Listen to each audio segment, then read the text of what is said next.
TET 1 ભરતી અંતર્ગત કાલે જે કોર્ટ કેસ ચાલી ગયો મિત્રો, એમાં બંને વકીલો તરફથી ધારદાર રજૂઆત કરવામાં આવી છે મિત્રો. અને કોર્ટ કેસ ટેબલ ઉપર આવે એ જ એક મહત્વની વાત હતી. બરાબર, તો આ બાબતે આપણે આજે વાત કરવાના છીએ. ચેનલ પર નવા હોય તો ચેનલને લાઈક કરી લેજો, જેથી તમને અગત્યની અપડેટ ઝડપથી મળતી રહે. બરાબર, તો કોર્ટ કેસની વાત કરીએ મિત્રો, તો બંને વકીલોએ કાલે ધારદાર રજૂઆત કરી. સરકારી વકીલ પણ ખૂબ ધારદાર રજૂઆત હતી. એની સામે 700 ઉમેદવારો માટે જે મહિલા વકીલ રોકાયેલા છે એમની પણ ખૂબ જ મજબૂત રજૂઆત હતી. હવે કોર્ટની નેક્સ્ટ તારીખ 22/7 પડી છે ભાઈ. ઓનલાઈનમાં એવું બતાવે છે ડેશબોર્ડ ઉપર કે 22/7 એટલે કે કાલની તારીખ પડી છે. તો મિત્રો ટોટલ 18 પ્રશ્નોની વાત હતી. 18 પ્રશ્નો રિવ્યૂ માટે આપેલા છે. એમાંથી કેટલા માર્કનું ગ્રેસિંગ આપવું હવે ટૂંક સમયમાં નક્કી થઈ જશે મિત્રો. અને કદાચ નહીં થાય તો કોર્ટે કાલે કીધું કે ભાઈ કોર્ટ કેસને અને પીએમએલને કોઈ લેવા દેવા નથી, એવી વાત આપણે અત્યાર સુધી કરતા હતા, પરંતુ હવે લેવા દેવા હોય એવું લાગે છે મિત્રો. બરાબર, કાલે જે પ્રમાણે વાત થઈ અને 18 પ્રશ્નો રિવ્યૂ માટે આપ્યા છે, તો 18 માર્ક જો સાચા પડે તો મિત્રો મોટું પરિવર્તન આવી શકે મેરિટમાં. એટલે 18 પ્રશ્નોના સામે કેટલું ગ્રેસિંગ મળે છે એ મિત્રો હવે જોવું રહ્યું. બરાબર, પીએમએલની વાત કરીએ મિત્રો, તો એક બાજુ જો કોર્ટ કેસ ચાલુ રહે, સરકારી વકીલે દલીલ કરી હતી મિત્રો કે કોર્ટ કેસ તો ચાલુ રહેશે, 10,000 ઉપર જગ્યાઓ જે ઉમેદવારો છે પાસ થયેલા એમના ભવિષ્યનું શું, એમની સાથે ગુજરાતની જે સરકારી શાળામાં અભ્યાસ કરે છે એ વિદ્યાર્થીઓનું શિક્ષકો વગર શું થશે, એવી ધારદાર અપીલ કરી છે. એટલે તે ધ્યાનમાં લીધી છે ભાઈ જજે. બરાબર, કે શિક્ષકો વગર શાળામાં ભણતર અટકી પડ્યું છે. એટલે આ બધી બાબતોને ધ્યાનમાં રાખતા એવું લાગે છે કે 22 જુલાઈ કે વધુમાં વધુ 31 જુલાઈ ત્યાં સુધીમાં વચગાળાનો રસ્તો નીકળી જશે મિત્રો.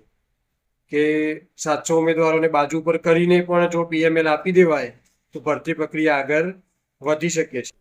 સરકારી વકીલે એવી રજૂઆત કરી મિત્રો, જે મહિલા વકીલ હતા, કે 700 ઉમેદવારો ઓફલાઈન ફોર્મ ભર્યા છે, એ લોકો હકીકતમાં 1-2 માર્ક ખૂટે છે એમને, અને જો એ પાસ થશે તો એમનું શું થશે પછી.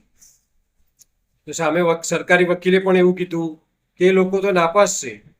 એમની વાત તો બરાબર છે, વ્યાજબી છે તમારી જે કોર્ટ કેસ કર્યો છે, પરંતુ જે લોકો પાસ થયા છે એમનું શું, એમને શું ગુનો કર્યો તમારા લીધે એમનું ભરતી પણ લેટ થાય છે અને બાળકોને પણ અન્યાય થઈ રહ્યો છે અભ્યાસ માટે. એટલે જજ સાહેબે બધાની નોંધ કરી છે અને 4 વાગે ફરીથી સમય આપ્યો, તો એમાં 22 તારીખની મુદત પડી છે મિત્રો, ઓનલાઈન બતાવે જ છે.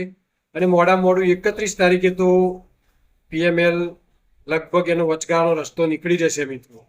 અને જો કોર્ટ કેસ ચાલુ રહેશે તો પણ પીએમએલ તો આવી જશે એવી સ્થિતિ હાલ દેખાય છે મિત્રો. જે પ્રમાણે ધારદાર રજૂઆતો થઈ, હવે વચ્ચે 1 દિવસનો સમય છે, જો ફરી મુદત આપે તો કોર્ટ કેસ લંબાઈ શકે. સરકારી વકીલે કીધું કે આ એક તમને તારીખ લાગે છે, પરંતુ જે લોકોને નોકરી માટે ઈચ્છુક છે, અભ્યાસક્રમ બગડી રહ્યો છે, એમના માટે આ ઘણો મોટો સમય છે. એ ઝડપથી આનો ચુકાદો આપી દેવો જોઈએ એવું સરકારી વકીલે કીધું. સામે પક્ષે બેને પણ ધારદાર રજૂઆત કરી કે 700 ઉમેદવારોનું ભાવિનું શું થશે. તો બંને બાજુ મિત્રો ખેંચમ તાણ ચાલી, તમે પણ જોયું હતું, બરાબર ચર્ચા ચર્ચી હતી. બરાબર, હવે છેલ્લે શું ઉકેલ આવે છે 22 તારીખે ખબર પડે મિત્રો.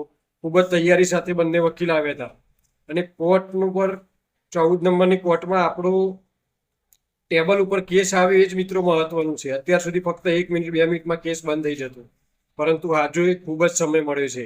એટલે ખૂબ સારી વાત કહેવાય મિત્રો, એક પોઝિટિવ સમાચાર છે. એના સિવાય સરકારી વકીલે કીધું કે 5,000 જગ્યાઓ હજુ આવનારા 6 મહિનામાં આવવાની છે મિત્રો. એ પણ એક આપણા માટે પોઝિટિવ સંકેત છે. જે લોકોને તૈયારી કરવી હોય એ લોકો કરી શકે છે. ટેટ 1ની એક્ઝામ પણ આવશે, એ પણ ફાઇનલ થઈ ગયું. અને 5,000ની ભરતી ટૂંક જ સમયમાં આવશે એવું સરકારી વકીલે કીધું. તમે પણ મિત્રો એ ક્લિપમાં સાંભળ્યું હશે. બરાબર, ઉગ્ર દલીલો થઈ. 22 તારીખે હવે શું થાય છે, કોર્ટ ટેબલ ઉપર કેસ આવે છે કે સમય ઓછો મળે છે કે શું થાય છે. અને 31 તારીખની વાત પણ ચાલે છે મિત્રો. એટલે આ 2 તારીખો ઉપર ખૂબ જ આપણી નજર છે મિત્રો. બંને તારીખોને જોતા એવું લાગે છે કે હવે વચ્ચેનો રસ્તો 100% નીકળશે મિત્રો. કારણ કે એક બાજુ દબાણ છે, ઉમેદવારોનું પણ દબાણ છે, અને એક બાજુ કોર્ટ કેસ પણ ઘણા સમયથી ચાલી રહ્યો છે મિત્રો. એટલે બંને બાજુ દબાણ હોવાથી હવે ટૂંક જ સમયમાં આનો ઉકેલ આવી જશે મિત્રો. એટલે પોઝિટિવ સમાચાર છે મિત્રો, તમારા માટે ખૂબ જ સમાચાર પોઝિટિવ છે. એટલે આપણી ચેનલને શેર, લાઈક અને સબસ્ક્રાઇબ કરી રાખજો. એટલે જેથી જ કાલે અપડેટ આવશે એવો તરત જ આપણો વિડીયો તમારા ગ્રુપમાં તમારા સુધી પહોંચી જાય, નોટિફિકેશન તમને મળી જાય. એટલે ચેનલને સબસ્ક્રાઈબ કરી હશે તો કોઈને પૂછવાની જરૂર પડશે નહીં. તમારા જેટલા પણ ગ્રુપ આવે એમાં વિડીયો શેર કરી લેજો મિત્રો. એટલે બીજા મિત્રોએ પણ ફોન કરીને કે કમેન્ટ કરવાની જરૂર નથી. અને આ વિડીયોમાં પણ તમે કમેન્ટ કરી શકો છો મિત્રો કે તમને શું તકલીફ છે, શું રજૂઆત થઈ શકે છે, કે પીએમએલ ક્યારે આવી શકે છે, એ બાબતે પણ તમે કમેન્ટ કરી શકો છો.